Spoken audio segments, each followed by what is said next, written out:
So we've taken you from how to find the deals to narrowing the deals down, finding what you think it's going to be worth once it's done, and then now we're going to take you to actually getting to that property and viewing it. Once you've done that quick little check of going, okay, I think my numbers are in a line. I think the house will be worth $120 once it's done, and I think I can get it for around $60,000, $70,000, $80,000.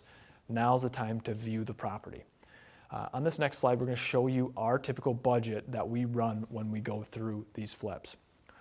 This budget will be also available for you under course documents that you guys can download and take with you to these flips. Once you enter the property, it's very, very important that you follow this budget sheet. This budget sheet, once you've gotten in there, is going to tell you whether or not you've thought of everything. We have everything that's on this list is what you're going to have to do when you flip these properties.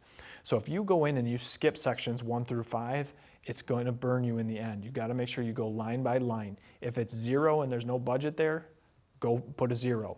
If you're not sure, put a number in that you think it is and put an asterisk next to it and come back to it with a contractor who's going to give you an official bid. When you're running these numbers, I advise you go all the way through, like I said, go all the way to the bottom and get your total repair cost. In this budget sheet, there's also a spot for you to fill in your after repair value, what you think it's going to be worth once it's done. Like in our previous example, $120,000 is what we thought the property would sell for.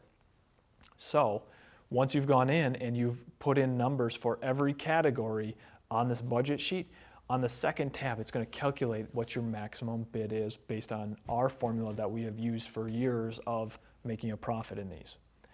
What it does is it takes the after repair value and it subtracts our holding costs. We take about 10% out for our holding costs and closing costs and commissions. Then we take out our repairs and then we build in our profit, and it kicks out at the bottom of that second tab our official bid that we can bid on the property. Word of caution, in this section, the biggest mistake that I see is people rushing through properties, not knowing their numbers.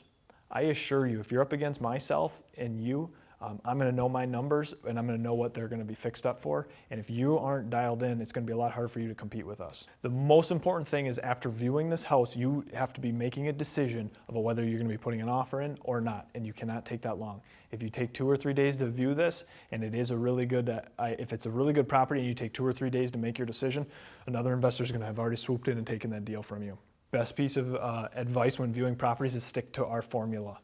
When you get off our formula, you will lose, I promise you. The biggest losers that I have, and the ones that I had already shared with you are losses, was I was off on our formula. Whatever it was, whether it was construction, what it was going to sell for. Stick to the model, follow the system, it will lead you in the right way. And if the budget tells you, if that second tab tells you to only bid $50,000, that's your maximum bid. Now how you negotiate, that's up to you. If you want to start at 45 and work your way up to 50, or go all in at 50,000, that's your deal. However, just be very cautious that when we've gotten off model, we make less money and sometimes we lose it. I want to advise everybody, when you're going into these properties, do not be afraid of the smells. Don't be afraid of the hard work, because that's why you're there. If it was an easy flip, everybody would be doing it. Don't be afraid of those things. When you're new and you're getting started, this is when you guys need to listen. If you're new and you're getting started, do not go into foundation issues or mold issues. Anything really, really big or potentially huge contract packages, when you're first getting started, I want you to avoid those with your first couple flips. As you get more mature in your investing, then go all in with those. But in the beginning, I would advise you guys not to get into those types of projects.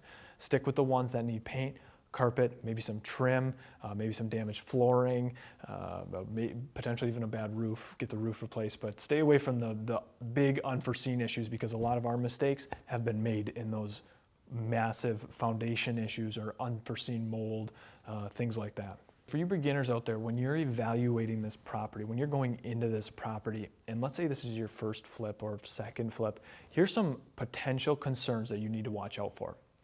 Number one, does all the grading of the outside house, so when you're doing your exterior walk around the house, does all the grading slope in towards the house, or does it slope away from the house? Grading sloping into a house can cause 2 things. Number one, that it might be sloping in because the basement's pushing in and it's pushing that dirt down, or number 2, it's pushing water and it's driving water into the foundation. Second thing is when you're going in the basement now, so you're in the house and you see water stains on the floor. If you see water stains or big cracks or movement, what it looks like it just, you really want to pay attention to those. If you see horizontal cracks in foundation walls, that's a huge red flag. When you see them vertical, it's not as big of a deal, but in both scenarios, if these are your first couple flips, I highly advise you to get a professional in there who that's all they do is repair those. The third thing I want you to watch out for is potential mold issues. Typically, it's at any spot where water is continuing to penetrate the home.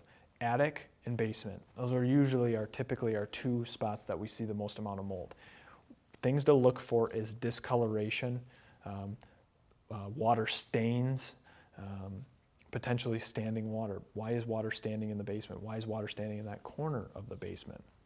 Those are all things that you are going to need to fix, and they could be very, very